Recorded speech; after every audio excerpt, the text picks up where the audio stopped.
not the Torah cycle, but through the Haftarah cycle. And the Haftarah, for those of you who aren't aware, does not have anything to do with the word Torah. Haftarah is spelled completely differently, and what it is a concluding reading from another part of the Bible. And back in ancient times, during the Syrian captivity, when it was illegal for the Jewish people to study the Torah, what they did, they got out the scroll of the prophets. And they found a section for each week's Torah portion from the prophets, something that aligned itself in some way, and they studied that. And after doing this for a number of years, it just became ingrained, and it became just a regular part of the weekly readings in the cycle. So, our Torah portion this week is called Vayera, and it's found in Genesis chapters 17 up through 22. And in that Torah portion in Genesis, the main thing we want to focus on is when here's Abraham and Sarah. Abraham is 99, Sarah is 89, and she's barren. And God comes and visits them and tells them, 1 year from today, you are going to hold a son in your arms, a son that comes from you too. And a year later, Isaac is born. What a wonderful story.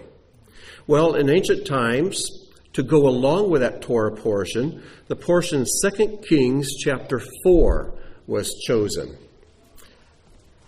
2 Kings chapter 4. So let's turn there. 2 Kings chapter 4. Now, some of you may say, well, wait a minute. Kings is not part of the prophets. Well, in the Hebrew Bible it is. The Hebrew Bible is arranged a little bit differently than our Bibles. And Kings is part of the section of the prophets. So what we're going to do, we're going to read through the Haftarah portion, because this may be very unfamiliar to some of you, because Kings sometimes is one of those books that doesn't get as much attention as it deserves. So let's go to 2 Kings chapter 4. We'll start with verse 1. I may insert just a few comments as we go, but basically I want to read through. Now there are two stories here. Two stories about two women. One is a widow with two sons who are about to be taken into slavery to pay a debt. The other story is about a woman who's married, but she has no children. She's barren. And the prophet Elisha, who was Elijah's disciple, Elisha visits her and tells her, a year from now you're going to have a child. And she does. She has a son. So there you see the connection between this portion and the portion in Genesis that talks about Sarah. So, here we go. 2 Kings 4, verse 1. One woman from among the wives of the sons of the prophets cried out to Elisha, saying, Your servant, my husband, has died, and you know that your servant feared the Lord. But now the creditor has come to take my two sons to be his servants, to pay off the debt. Elisha said to her, What can I do for you? Tell me what you have in the house. That's kind of interesting. He asks a question, what can I do for you? But tell me what you got. You know, God tends to use the things we have instead of the things we don't have. Too many times we pray that God will give us something we don't have. Whereas God can take what you've got and bless it and make it into something wonderful. When Yeshua fed the 5,000, he didn't create food out of thin air. He took what was at hand. He blessed it, he broke it, he multiplied it, and from that little bit, he fed many. And look for this principle in your own life. Quit looking outside at what you don't have, and ask God to work miracles with what you do. She said, Your maidservant has nothing in the house except for a jar of oil. And the word for jar, there's just a little thing of oil, a little bit of olive oil. He said, Go, borrow vessels for yourself from the outside, from all your neighbors, empty vessels, do not be sparing. Then go in and shut the door behind you and behind your sons. Pour oil into all these vessels and carry away the full ones. She went from him and shut the door behind her children. They brought vessels to her and she poured. When all the containers were full, she said to her son, Bring me another vessel. He said to her, There is not another vessel. And the oil stopped. She came and told the man of God, and he said, "Go, sell the oil and pay your creditor, and you and your sons will live on the remainder." And that's the end of that story. So her sons were at risk of going into slavery, into servitude. But what they needed was freedom. And so God multiplied this oil to pay the debts, and so her sons were made free. Verse 8 starts the second story about the second woman. It happened one day that Elisha traveled to Shunem.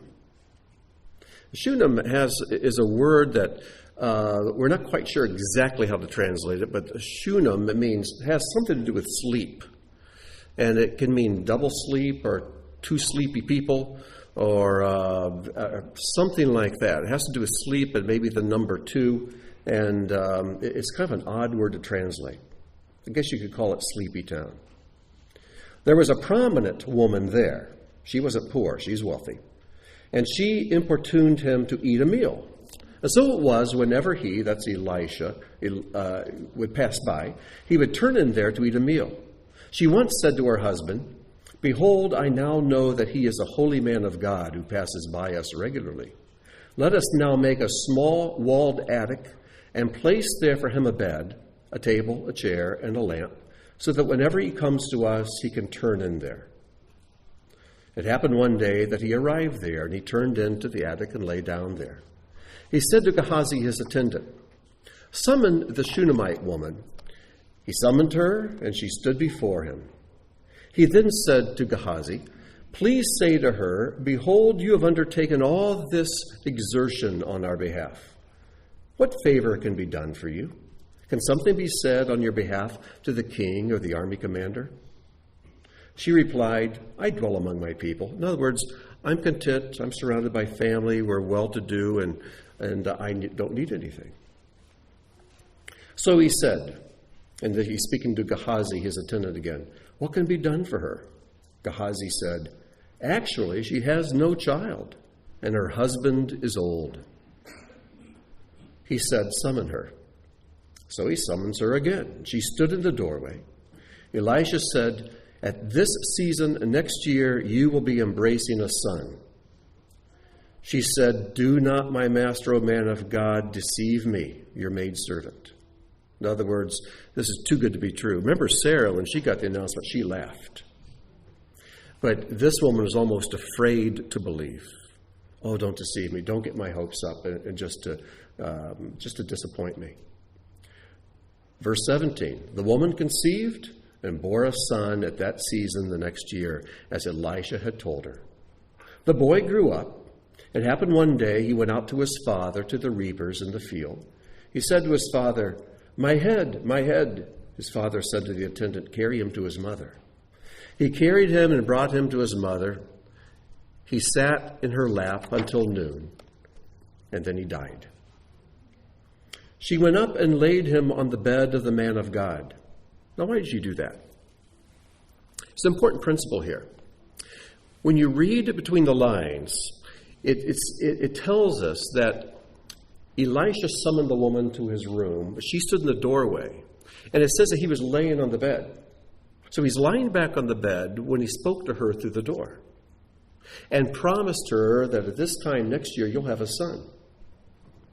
When she loses the son that comes, what does she do? She goes back to the place of the promise, back to the place that was spoken.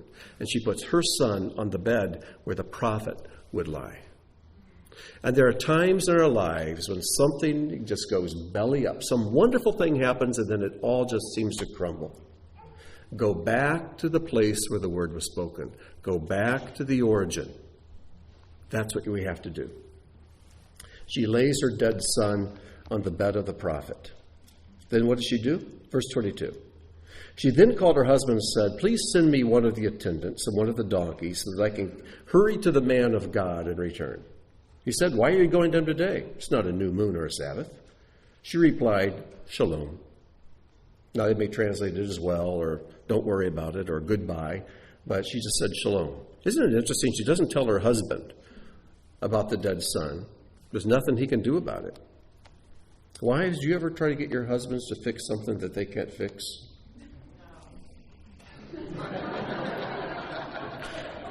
See, my wife never asked me to fix something that can't be fixed. I just wonder if any of you ever had that problem where they do ask you to fix things that you have no way of fixing. Anyways, so she doesn't even tell her husband what's going on. Verse 24, she saddled the donkey and said to her attendant, "Leave and go, and do not impede me from riding unless I tell you." She set out and came to the man of God at Mount Carmel. It's about a 20-mile distance she had to cover. She saddled the donkey and said to her attendant, we read that. When the man of God saw her from afar, he said to Gehazi, his attendant, there's something going on here. She's talking to her attendant to do something. He talks to his attendant, but it's not the attendants talking to each other that makes things happen. It's the woman talking to the prophet. That is where things happen. Principle here is this. The woman is a picture of you and me, a picture of us. The prophet Elisha is a picture of God. He's God's prophet. He's God's mouthpiece. And so many times when we have a need, we want somebody to go and talk to somebody who represents God. We want our attendants to do the business. But what needs to be done is you need to take hold of God himself. You need to wrestle with God himself. You need to go directly to him to see your needs met.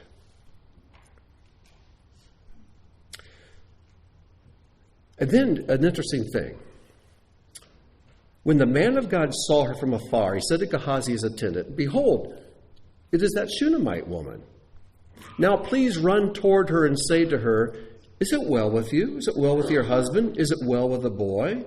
She replied to Gehazi, the attendant, 'Shalom.'" It's well, peace. She realized there's nothing Gehazi could do for her. She needed to talk to the prophet. So verse 27, she came before the man of God at the mountain and grasped his feet. She was not letting go. Gehazi approached to push her away. But the man of God said, "Leave her, for her soul is bitter within her. The Lord has hidden it from me and not told me." Now this Gehazi guy, we're going to talk about him a little bit later. But Gehazi is also a picture of us in our role of God's representative, in our role as God's servant. And Gehazi, as we go through, we'll see him obeying Elisha and doing some good things. But it seems here that Gehazi didn't like it, that she brushed him off to go over his head to the prophet himself. He didn't like that. He tries to push her away. The very one who's supposed to be serving God can sometimes be the one who's a barrier to God. And we need to be careful that in our lives we represent him to people, but we do not get in the way of people coming to him.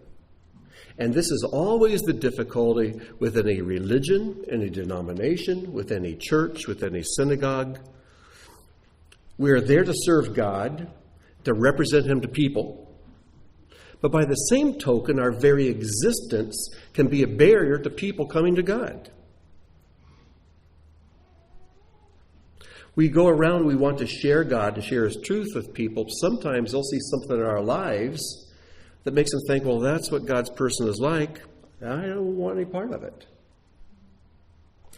I know of people who have driven to this building to attend services here at Beth Tikkun, but when they saw a steeple on top, they turned around and left.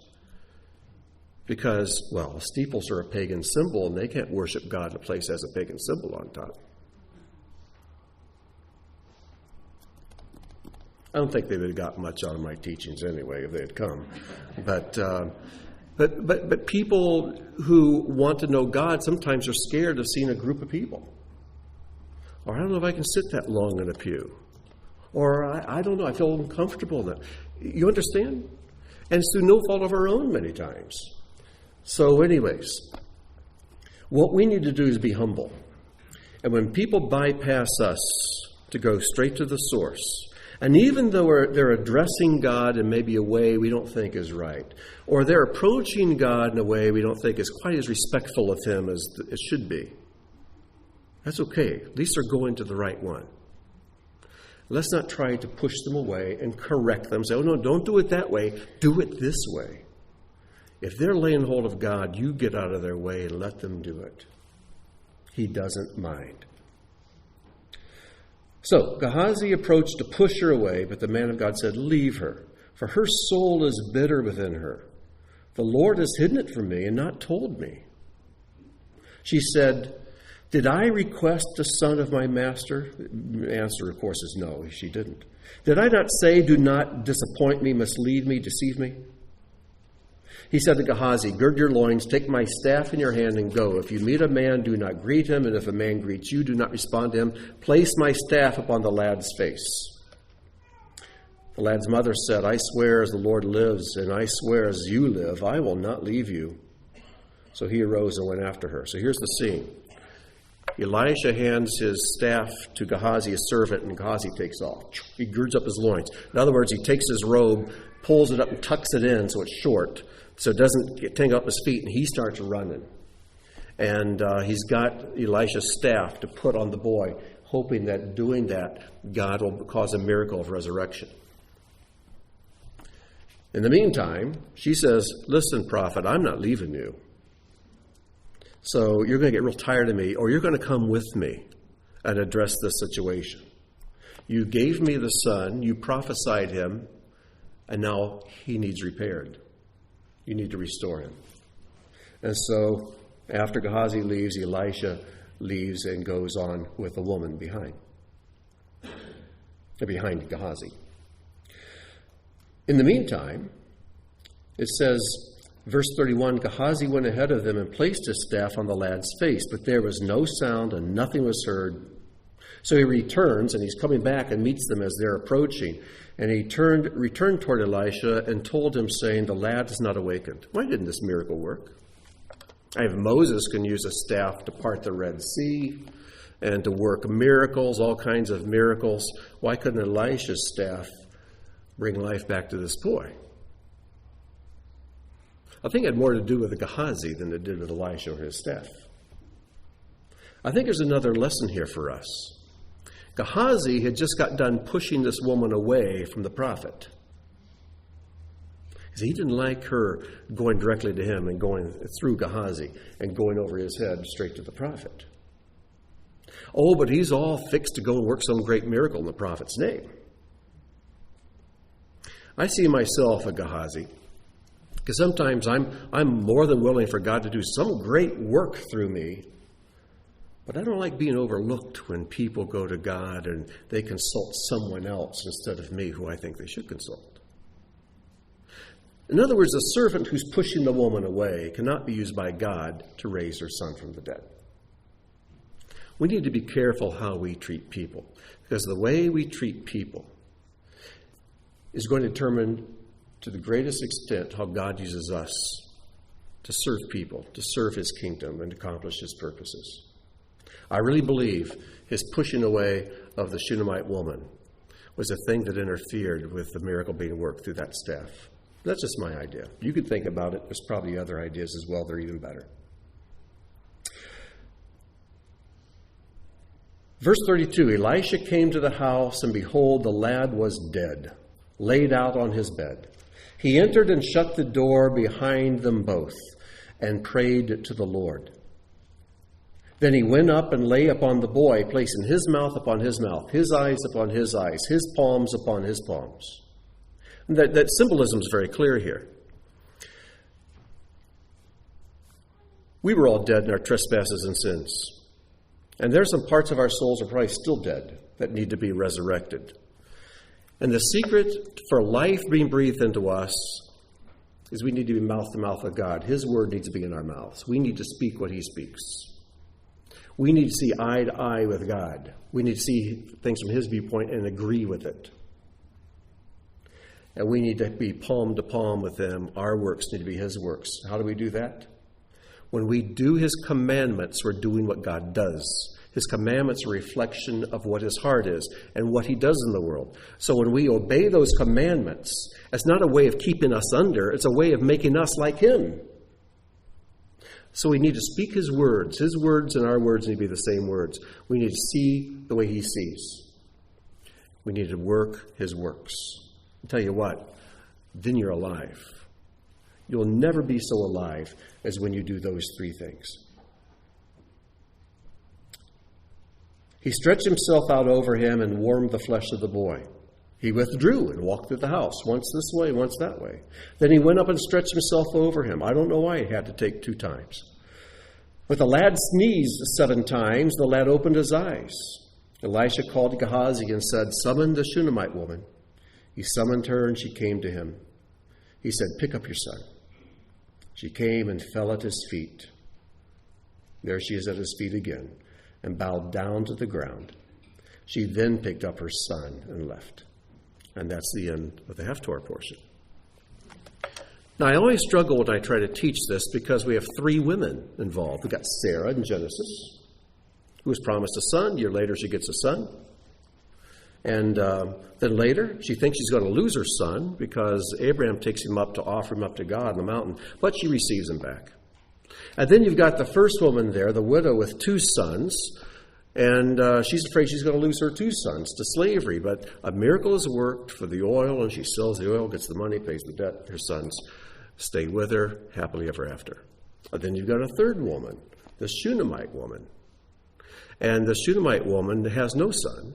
She's given one, he dies, but he's resurrected again. How do you tie these 3 together? And you know what? The complications don't end there. Let's kind of map this out a little bit, if we can.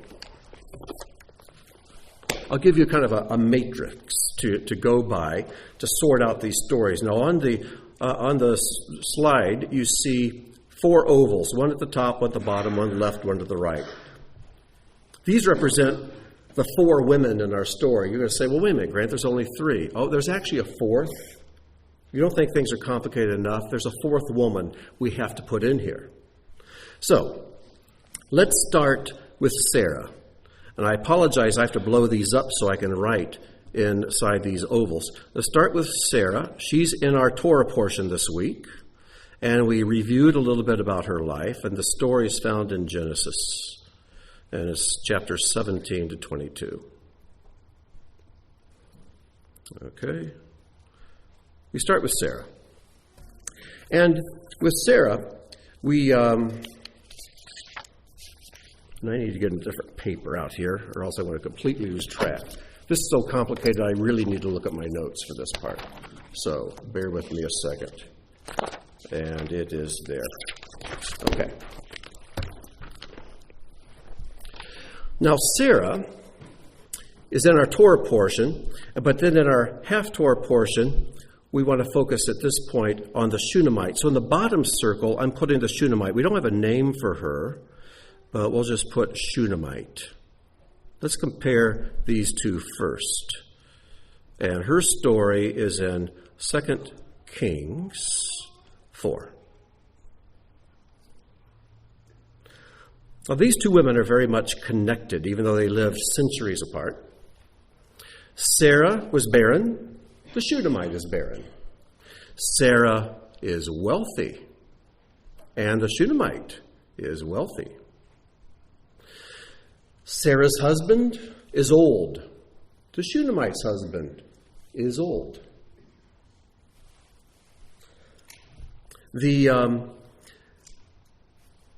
Sarah is promised a son, and a year later she receives a son. She gives birth to a son.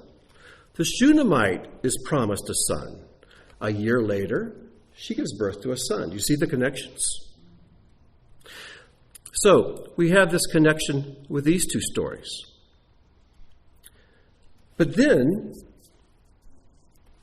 there's Widow B. We don't have a name for her, but I'm going to call her Widow B, which implies there's a Widow A. We'll get to her in a second.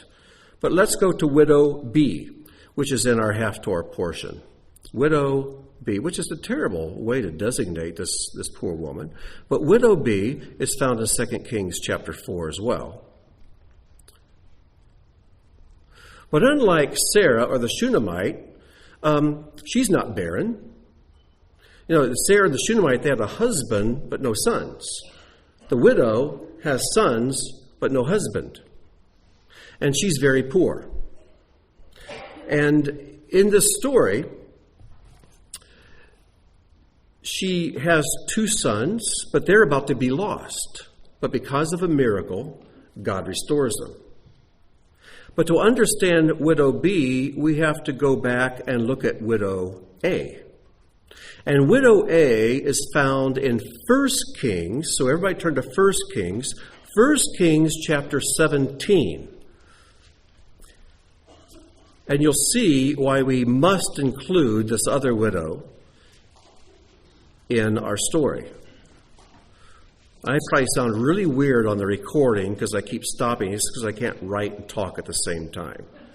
As you all who are watching these shenanigans go on up here can tell. So let's go to 1 Kings chapter 17. And you're going to be thinking, wait a minute, this is deja vu. This is a little weird. And you're going to have a hard time, I guarantee, keeping all these stories straight.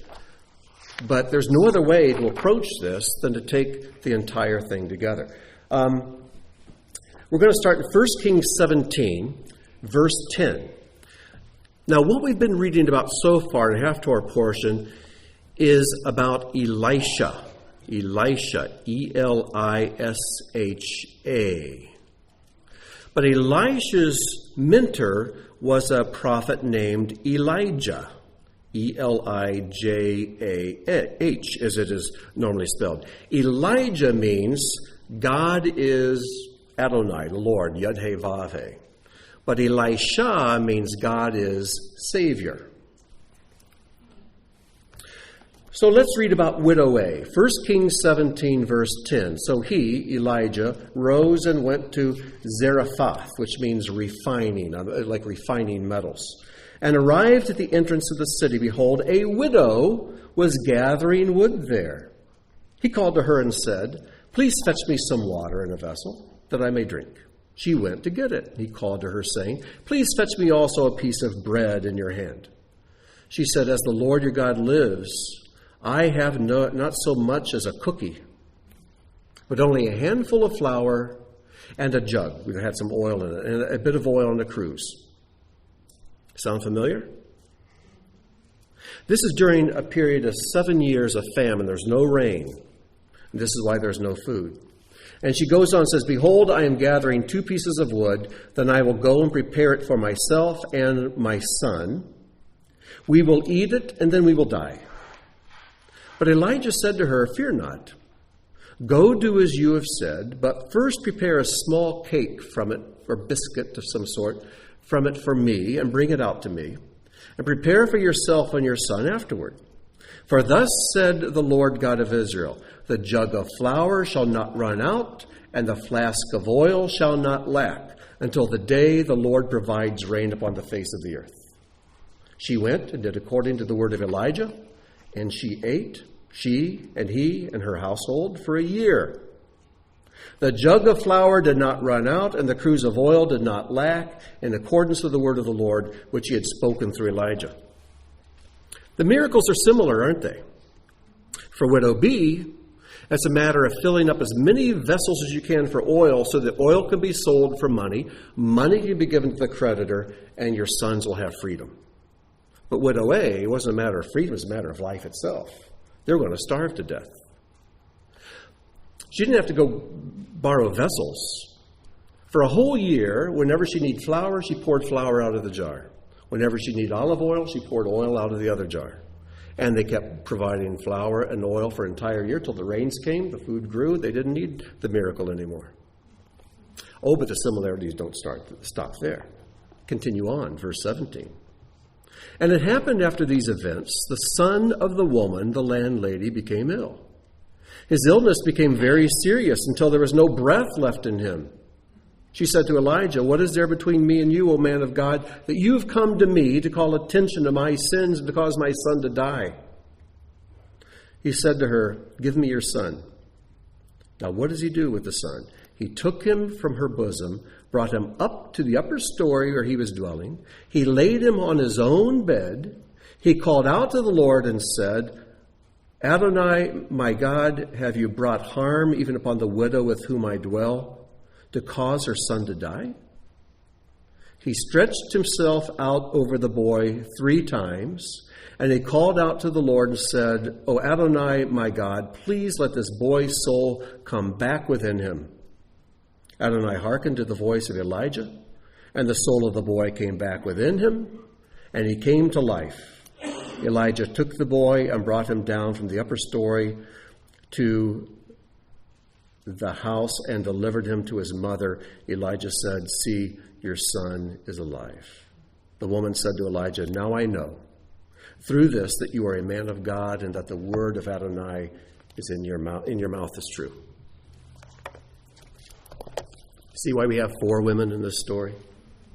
Start to see the complexity here.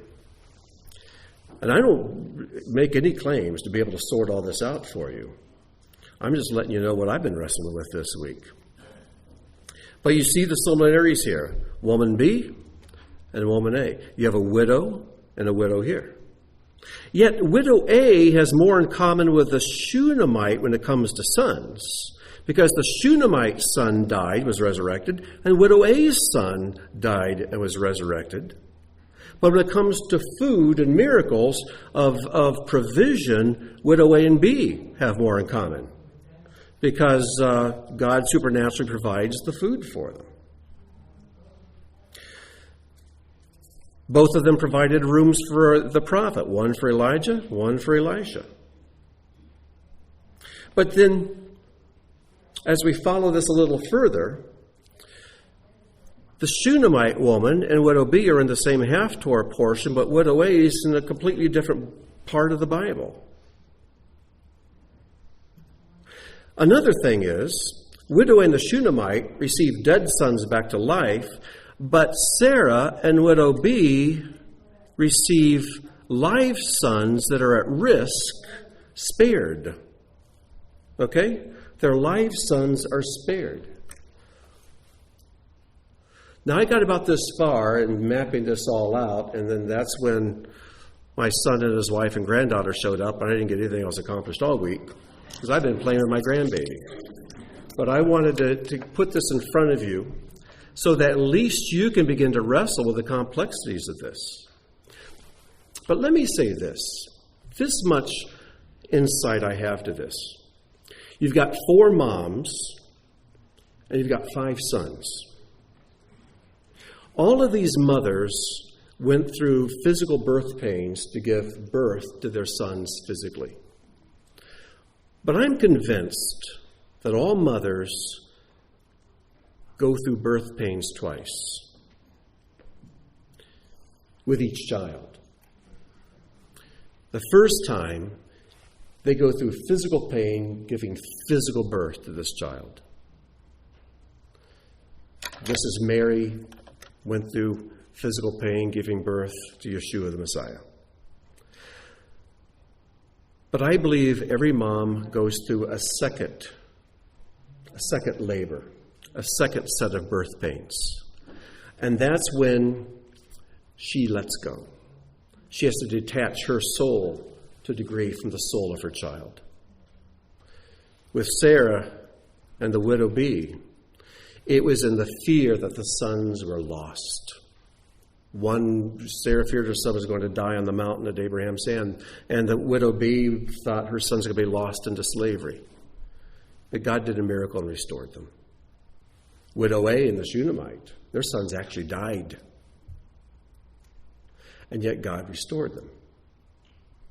And with Mary, who went through the physical birth pains of giving birth to Yeshua, what kind of pain do you think she went through when she saw him being executed on the cross? Letting him go. And yet, just as after physical birth pain, there's incredible joy at the new life, there's even greater joy, I believe, that comes after the second labor, the spiritual labor, the internal, invisible labor pains, which usually go much longer than the physical birth pains. I think the spiritual labor pains make the physical ones look like a cakewalk. Now, I'm a guy. I haven't gone through labor. But just reading the Word, knowing, the dynamics in our family and stories of your families, ladies, you know what I'm talking about. So don't think, here's the comfort I can give you, don't think that this second set of labor pains, where you have to cut the spiritual umbilical cord, where you have to see your child suffer, go through death of some sort, go through the threat of death, the threat of slavery to something or other. Don't let yourself think this is unnatural, because it isn't. It's common experience for every parent, especially for moms. So you young couples, this will really make you think twice about having kids, won't it? You see at least the balance, the beauty, the poetry of what's going on here. 2 women with no husbands but children. 2 women with husbands but no children. There's a balance, there's a symmetry, there's a beauty to this, and I'm convinced I still don't have all the parts. But there's something going on here that is just too wonderful for me to hit the bottom of, to drill down to the bottom of, and to be able to teach and explain. But I want to share this map with you. And then over the coming weeks, years, you can go back and revisit this and think about these four moms. Because these moms are all pictures of us, whether you're a guy or a gal. They're all pictures of us in some way. They're all pictures of women who have to wrestle with the reality of life, of loss, of disappointment. But the good news is all 4 have a very, very happy ending, like we talked about last week. Robin and I were talking just a couple days ago, and we were talking about how is it that when you are going through a test, you're going through something really difficult, how do you regain your joy? And I've only figured out one way of doing that. One way of doing that. I mean, provided you're trying to live a godly life and in God's presence, doing what's right. But the only way I know of is this. You have to take your perspective, and you have to stretch it out bigger. Something happens. You take the perspective, this thing that's filling your vision looks so dark and so awful, and you back away and get a bigger perspective. It's like, okay, all right. This is one of the purposes of the Bible. The purpose of the Word of God is to give us an eternal perspective. Then all your troubles can shrink down, even though you're personally engaged with them and that you feel like your heart's being torn out. You can back away, at least for a moment, get relief and see, okay, the whole history of the human race, from creation until the kingdom to come, here's me. My troubles are not unique, but God is faithful. And I can see all the wonderful things, the good things that can come out of this. At least for a moment, step back and get the perspective. This may sound strange, but the next thing we want to talk about, the time that's left to us, is about Gehazi. Early in the week, Robin says, this Gehazi guy, there's something about this Gehazi guy. And I thought, what's she talking about? But then it got in my brain like a splinter. And I started thinking about the Gehazi. And so I looked up every place where the name Gehazi is found. And it's found 13 times in the Scriptures, all right here in 2 Kings. Most of them in our Haftarah portion. Let me give you a little background of what Gehazi means. Gehazi means Valley of Vision. Valley of Vision. The word for valley is the word gay.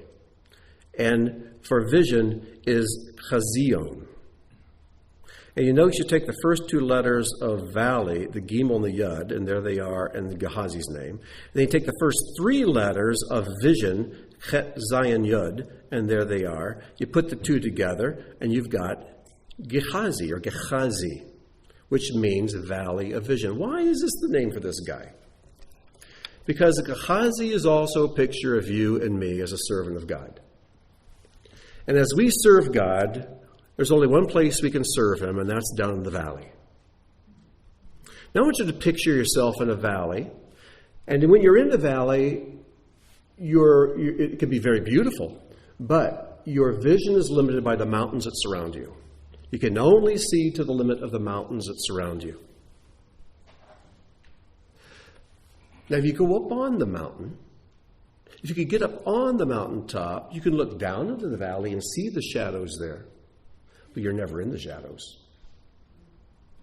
When you're up on the mountain, you can see the valley and the other valley and the next valley. You can see to the horizon. And from sunup to sundown, it's always light. You're never in the shadows, but you can see the shadows. Your entire life is spent in the valley of the shadow of death, from the day you're born to the day you die. The valley of the shadow of death is not some period in your life. It is your entire life. And in the valley, there's light and there's shadows. There is joy and there is pain. You get both. And your vision is limited by your environment, by your surroundings. But this is called the valley of vision. Because into this valley, God has dropped a book, which is a source of light. And this book describes to us what the viewpoint is from the mountain. And it tells us someday we will be on the mountain and see things from that viewpoint. But as we continue to dip into this, although we're still in the valley, our perspective is broadened. And though my physical eyes can only see the light and the dark of the valley, my spiritual eyes can get these glimpses from what it's like where it's never dark. It's always in the light, you see? So Gehazi, whose name means Valley of Vision, is a picture of you and me. Now, as I go through the word and look at Gehazi, he's a mixed bag, like you and me. In fact, as I went through the 13 places his name is mentioned, my head was spinning, so I made a scoreboard. And on the left, we have the good Gehazi, and on the right, we have the bad Gehazi. And we're going to keep score. We're going to see when he does good and when he does bad. Now, this is probably not real fair to him, because there's going to be 13 points in this game. His name is mentioned 13 times, so there's going to be a total of 13 points scored. The question is, how many wind up on the left side of the scoreboard for the good Gehazi, and how many wind up on the right side for the bad Gehazi? And remember, Gehazi's the same guy. He's one guy. But just like you, so many times our enemy is ourselves, or we're competing against, it's that Yetzer Hara against the Yetzer HaTov, the bad inclination against the good inclination. The war zone is the soul of every human being. This is where the war is battled out. So let's go through. We're not going to take a lot of time on each of these passages, but just enough to get an idea. And then we'll put a score here for either the good Gehazi or the bad Gehazi. Right? And let me ask you this, first of all. Which side do you think is going to win? How many say the good Gehazi is going to be the victor? Oh, ye of little faith. How many think the bad Gehazi is going to be the victor? Oh my, you're a very bleak bunch, aren't you? You don't have very high expectations for this person. Oh, we'll find out here. It can't be a tie because there's only 13 points, right?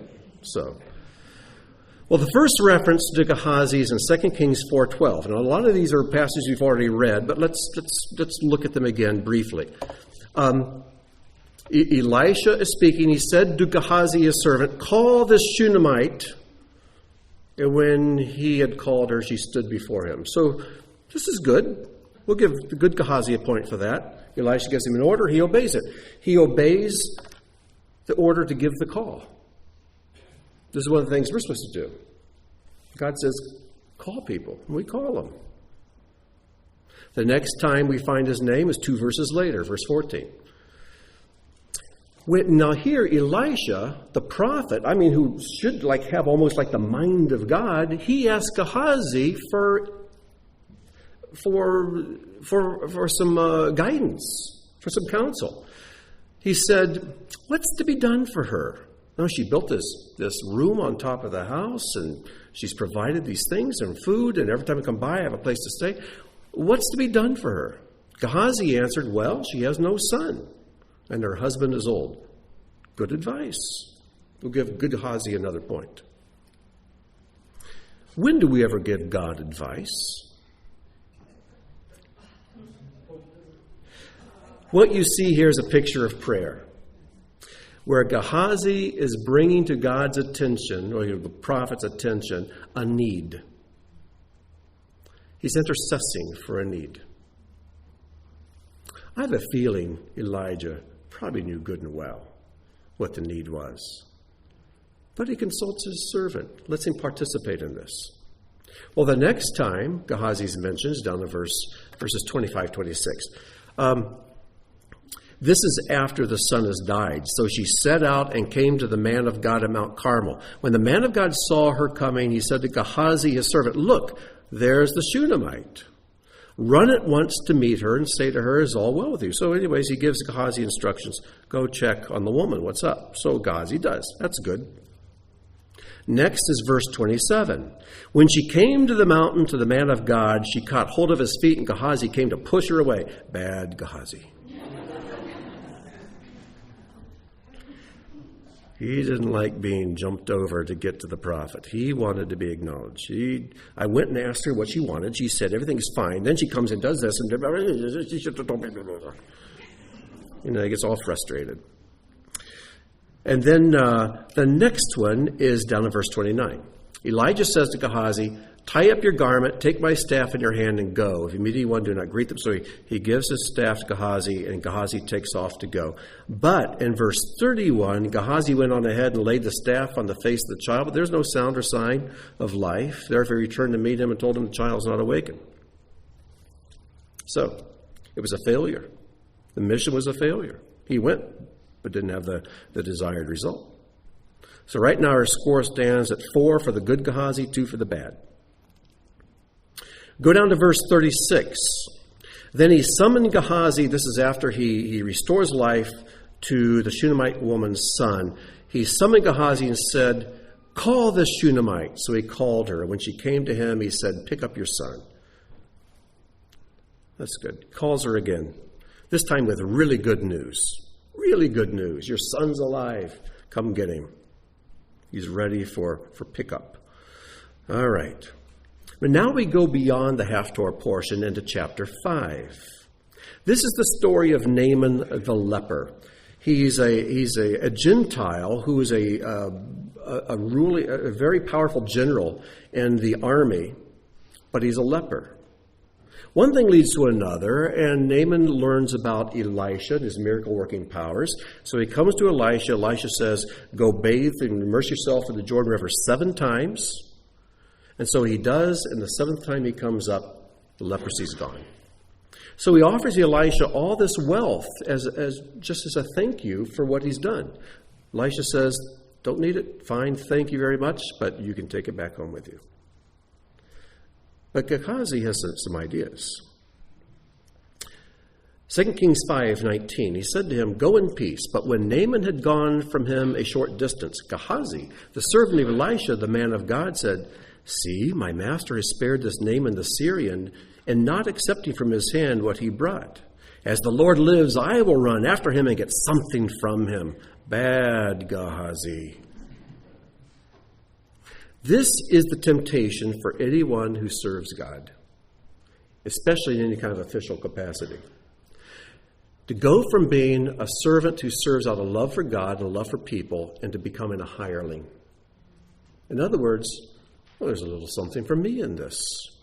You know what? If I get the church bigger, be more tithers, which means there's more money to go around, maybe I can get myself a raise. You get the idea?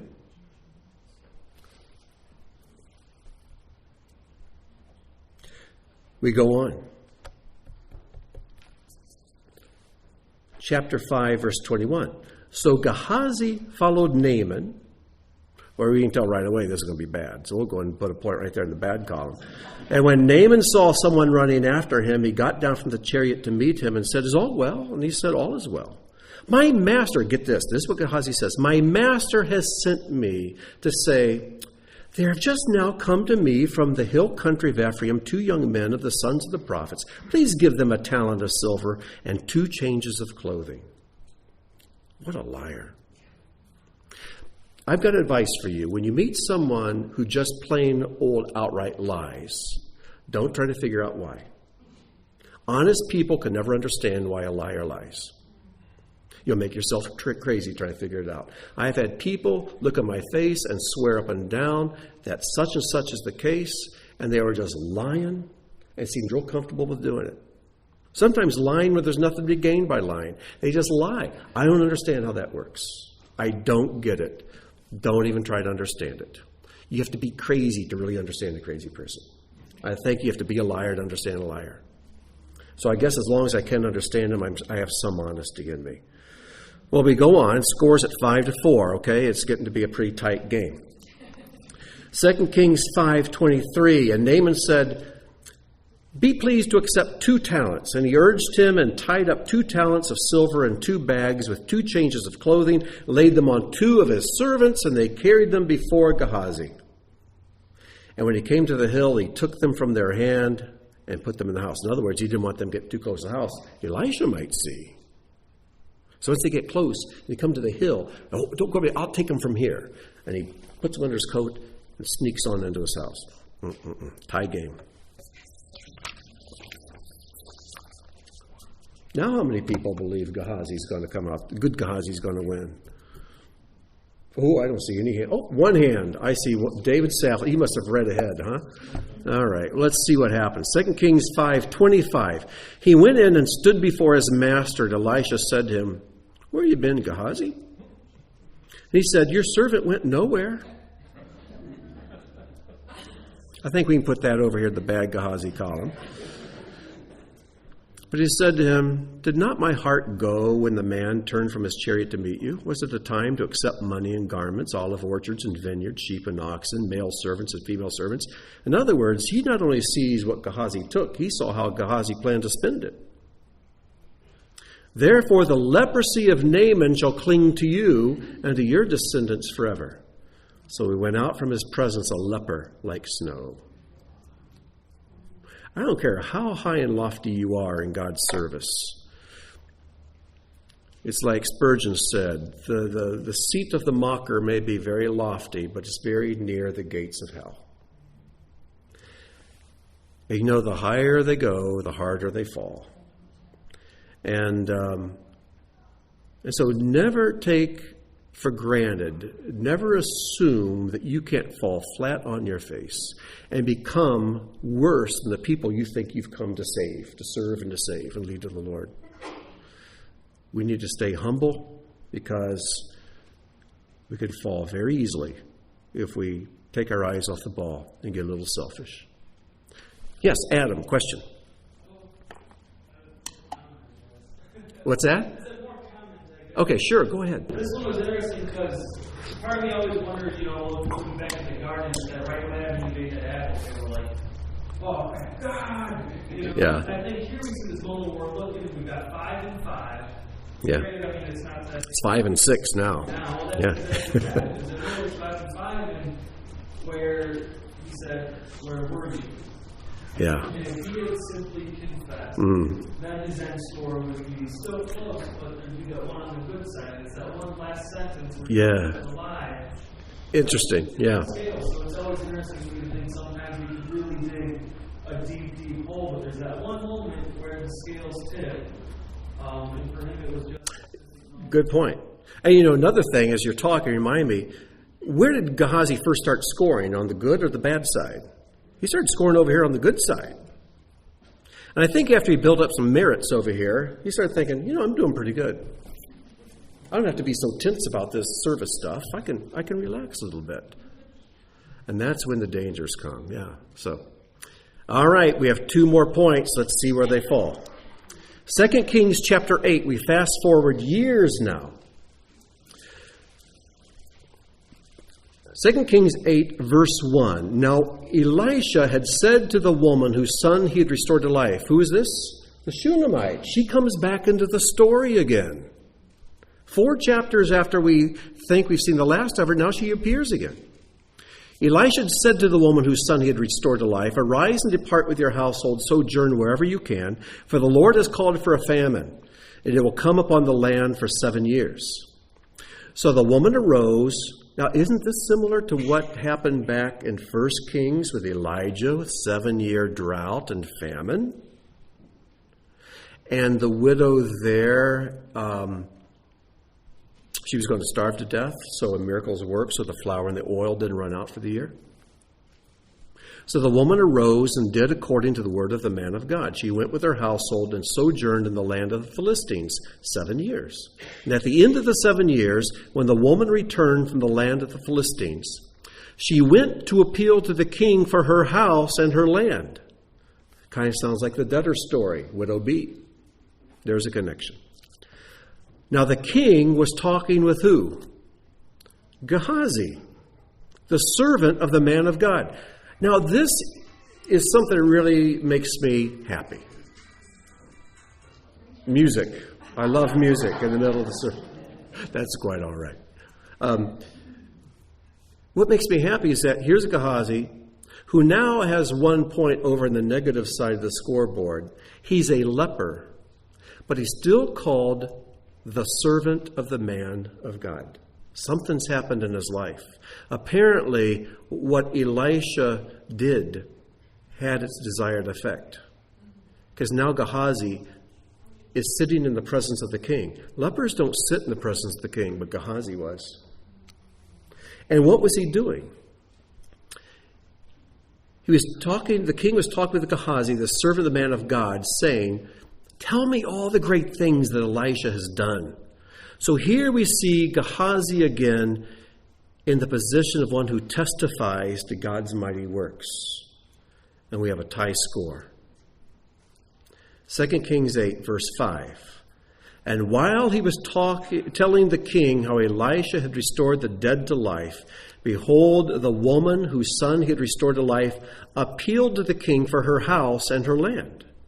And Gehazi said, "My lord, O king, here is the woman, and here is her son, whom Elisha restored to life. There she is." And when the king asked the woman, she told him. So the king appointed an official for her, saying, "Restore all that was hers, together with all the produce of the fields, from the day that she left the land until now." We can give that point to the good Gehazi. I tell you, things were touch and go there, weren't they, for a while? But in the end, the suffering that Gehazi went through, the consequences he paid for his sin, had the desired effect. He's sitting before the king, testifying to the king about the mighty works of God, and then introducing one of the people. Here she is. She can speak for herself. What an amazing story. What an interesting character Gehazi is. And, sometimes the Bible doesn't have good guys and bad guys. It just has us guys in there. You know what I mean?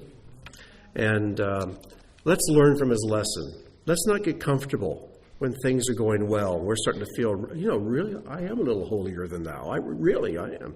Don't let yourself get there. Stay humble. Stay obedient.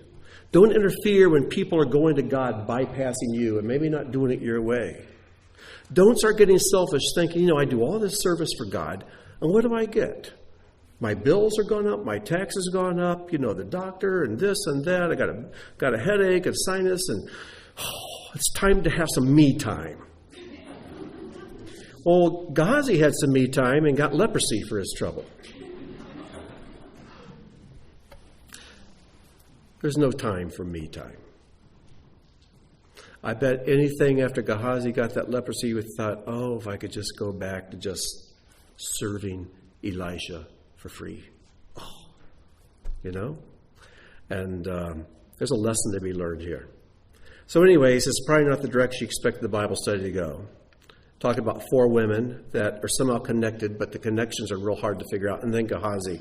But you know what I told you, my week kind of got a little derailed this week. In fact, would you like to see Maya? I see hands up. I'm ignoring you folks. Maya is in the house.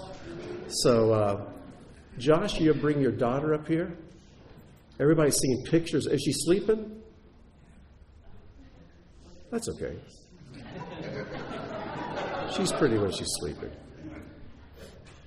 Now, you poor people listening on the internet, I also have to stick a picture on here for you. Oh, that's just her back. You're already going, oh.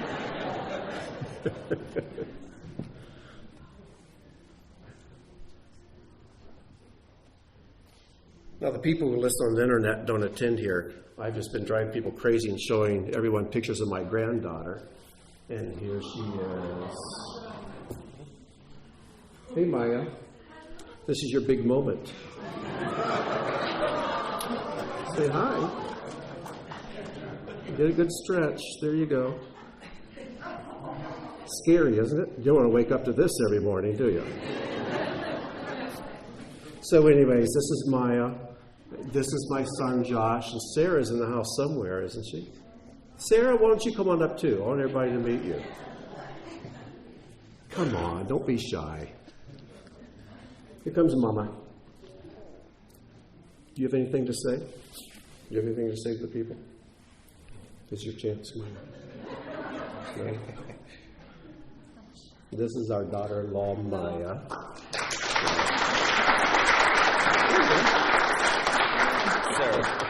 Sarah. I'm Sarah. This is Maya. This is Sarah.